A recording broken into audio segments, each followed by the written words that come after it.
Nova temporada de Premier League começando e vamos analisar o mercado dos principais times ingleses, além de, claro, dar aqueles palpites que sempre causam constrangimento ao final da temporada.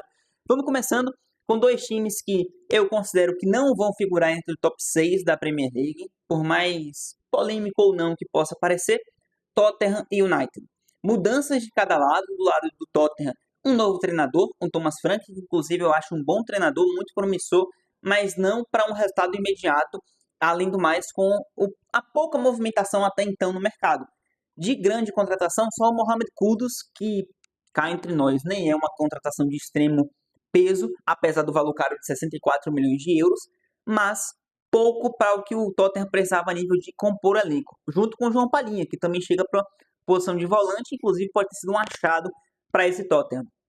O Tottenham que ainda quer buscar no mercado, fala-se muito em Eberechi Eze, principalmente depois da lesão do Madison, e do Savinho como sendo o grande objetivo do Thomas Frank para a temporada. Caso venham esses dois, o Tottenham tem até mais margem para crescimento. Ainda assim, para o nível de competitividade da Premier, para trabalhos mais prontos, eu acho que que o Tottenham não vai conseguir ficar no G6, mas bem distante da 17ª posição que amargou na última temporada, acho que vai ficar ali entre a 8ª e 10ª posição, junto ao Manchester United.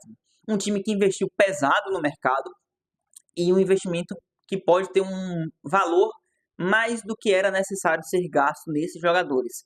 Foram mais de 150 milhões de euros investidos, bem mais do que isso na realidade, porque só o Mbeumo foi 70 praticamente, o Matheus Cunha na mesma faixa de 70 milhões de euros, e ainda tem o Sesco com os 80 milhões de euros beirando para a contratação do atacante esloveno, se não me engano. Então a gente está falando de mais de 200 milhões de euros na realidade, em três jogadores que obviamente reformulam o trio de ataque do United, que para o que se percebe foi a grande questão na visão do Rubem Amorim, já que ele mal reforça o sistema defensivo e o meio-campo também. Ainda se procura um Carlos Baleba no mercado, mas é difícil e a prioridade claramente foi o ataque.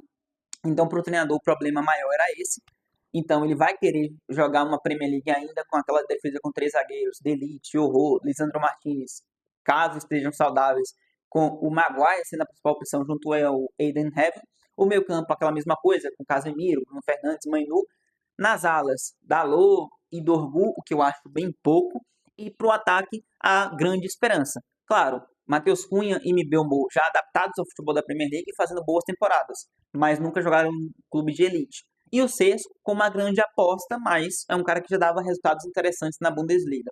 Apesar disso, eu acho que o United não tem o nível de competitividade necessário para figurar no G5, no G6. Acho que vai ser a mesma situação do Tottenham. Mais período de adaptação, crescimento e 7ª a 10ª posição para esses times. Quem ficaria na minha posição no G5, fechando ali com os principais clubes, a 5ª colocação é uma novidade, uma surpresa, falando de Newcastle, Aston Villa, e acho que vai ser o Newcastle. Particularmente, mesmo que o Isaac saia, o trabalho do Ed Howe é muito sólido. E chegou o Elanga, chegou ali umas opções, o Malik Thiaw para a defesa, vindo do Milan por 40 milhões de euros, o próprio Elanga por 60 e poucos milhões vindo do Nottingham Forest, e acho que se o Isaac saia, eles vão para o mercado em desespero para buscar um atacante. Não vai encontrar uma grande opção, até porque falava-se no Ekitike, caso o Isaac fosse sair, e o Ekitike já foi para o Liverpool, então vai ter trabalho. Mas é possível arranjar um encaixe bem mais facilmente do que um trabalho começando, por exemplo, do Thomas Frank no Tottenham. Já é um trabalho sólido e ele sabe o que precisa. Eu acho que vai conseguir fazer figurar ali no G6, ocupando a 5ª colocação. E a gente fala do top 4, que obviamente vai se estender entre os seguintes times: Arsenal, City, Liverpool e Chelsea. Eu acho que disso não escapa, tá? Por mais que você possa ter uma surpresa como o Nottingham foi em determinado momento na temporada passada, no final vai ficar faltando fôlego e só esses 4 times podem buscar na minha visão. Acho que a 4ª colocação vai se repetir o Chelsea. Por mais que tenha sido um trabalho do Enzo Maresca, que foi campeão do primeiro Super Mundial de Clubes da história, e contratando bem, tem a contratação do Estevão, que já está sendo utilizado como titular e chamando muita atenção nos treinamentos, pelo que noticia a imprensa inglesa. Pode jogar o Palmer para meio atacante, o Estevão na ponta direita. Ainda se fala na chegada do Xavi Simons para esse time, ou seja, mais opção de vazão de elenco de um time que já tem muitos jogadores, até se desfez de boa parte deles, o que era importante para não ter um elenco tão inchado quanto foi e deixar o melhor possível. Você teve poucas mudanças na linha de defesa, por enquanto, só a chegada do Yoel Rato, um zagueiro pro lado esquerdo, que pode jogar na lateral esquerda também, e que com a lesão do Cowell, ainda se fala no Chelsea na contratação de mais um zagueiro, então vocês percebem a movimentação que o Chelsea é capaz de fazer. Tem o Estevão para a ponta direita, pode vir Xavi Simons, pode vir Alejandro Garnacho, dois caras que podem chegar e que têm um bom nível e que são muito jovens, perfil de contratação do Chelsea, e mais um zagueiro. A gente pode estar falando de mais 3 contratações de bom nível. E o que já tem? Estevão, já tem Jamie Binoy-Gittens para a ponta esquerda, que também é um cara jovem, promissor, que chamava atenção no Dortmund. E a principal contratação dentre as que chegaram, a mais pronta, aparentemente, João Pedro. Com o que ele apresentou no Super Mundial de Clubes, já dá para saber que ele vai ser titular desse time, ele vai ser a figura central do ataque, e ele é capaz de fazer 20 gols, 15 a 20 gols na temporada. Pelo que ele desempenhou ali, dá pra gente imaginar que vai fazer isso. Super importante para um Chelsea que precisava desse jogador, desse camisa 9, que ninguém confiava no Nicolas Jackson, a não ser ele mesmo. E agora chegou ele, o João Pedro e o Liam Delap, que também dá para entrar no segundo tempo ali para jogar aquela bola na área. Acho que o Chelsea está melhor do que na temporada passada, vai ter mais estabilidade, mas pelo nível de competitividade ainda vai buscar ali uma quarta colocação. Posso estar enganado. Na terceira, eu surpreenderia, cara. Eu acho que o Liverpool vai ficar na terceira colocação. E aí você pensa, pô, o time que é o atual campeão e que se reforçou, talvez com a melhor janela no futebol mundial, contratando Wirtz, contratando Ekitike, ainda pode contratar Isaac, Frimpong, Kerkes, um investimento pesadíssimo, beirando os 300 milhões de euros já, porque você tem Frimpong por 40, Kerkes por 30, ou é o inverso, dois laterais de excelente nível e muito jovens que vão assumir titularidade imediata. Para o meio campo, o Wirtz, 150 milhões de euros, só aí a gente já está falando de 220, mais 90 do Ekitike, ou seja, com o que já tem, já foram mais de 300 milhões de euros investidos. Isso é bizarro. Agora, querendo ou não, muda-se muito no time titular, campeão na temporada passada. Você tem basicamente 4 titulares chegando até então. O Mamadashvili é o reserva do Alisson. E acho que para 26, 27 ele vai ocupar a posição de titularidade. Já vai jogar a Copa da Liga Inglesa, essas coisas, por enquanto. Agora, mudando os dois laterais. Beleza. Ofensivos, velozes, rápidos, mas tem uma mudança de percepção ali.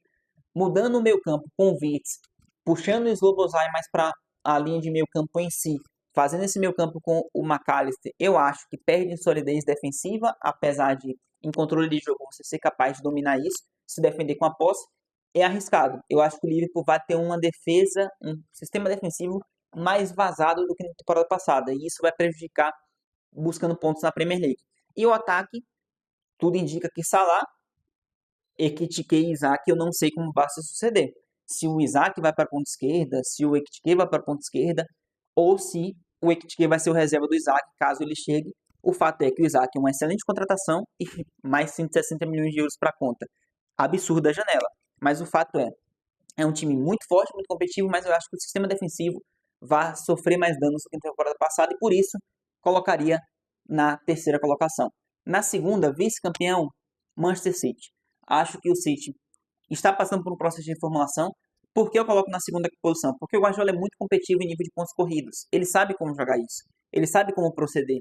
Então ele vai ser competitivo, querendo ou não. Por mais que reforços tenham chego, que o time tenha mudado, aí tem o Vini na lateral esquerda, no meio campo você tem o Reinders, você tem mais quem ali, cara? O Cherki como meia atacante, o time mudou. Era preciso mudar. A temporada de fracassos passada deixava isso claro. Tem um processo de adaptação, mas acho que o Guardiola vai conseguir fazer com que esses caras atinjam níveis maiores do que eles já atuam. São jovens, são promissores e é um time que, pô, não tem como deixar de fora do baralho. Acho que vai dar trabalho e vai ser um vice-campeão. Com pontos muito próximos, essas 3 posições, Liverpool, City e Arsenal. Enfim, acho que o Arsenal vai sair da fila. Não é possível, cara. Todo mundo sabia que só faltava uma coisa naquele time. E chegou, que era o centroavante. Vitor Gyökeres foi sinônimo de gol nas últimas 2 temporadas, beirando 60 gols pelo Sport em cada ano. Então, se precisava de um 9, chegou um dos caras mais capazes de fazer gol no futebol atual. Vai precisar de uma adaptação no futebol inglês? Vai. Mas é um cara que parece muito pronto fisicamente, com falha de gol e tudo mais. No meio campo, chega o Zubimendi para dar ainda mais controle de jogo. É um cara que é um bom volante defensivamente e tem um excelente passe muito importante para um estilo de jogo que o Arteta quer impor. Com o meio campo com Odegaard, Rice e Zubimendi, você tem um meio campo fortíssimo, dos melhores do mundo, ainda com Mikel Merino como opção no banco. Chega o Madueke para a ponta para dar descanso ou ao Saka ou ao Martinelli. Na zaga ainda chega o Christian Mosquera para dar descanso a Gabriel Magalhães e a William Saliba. Então é um time que melhorou a nível de vazão de elenco e que trouxe a peça que mais faltava, o centroavante. Eu acho que o Arsenal não vai brigar para ser campeão da Champions, apesar de chegar longe, mas a Premier, acho que enfim, vai voltar a ser dos Gunners. Comenta aí se acha que eu estou enganado, mas me segue e valeu por assistir. Tamo junto.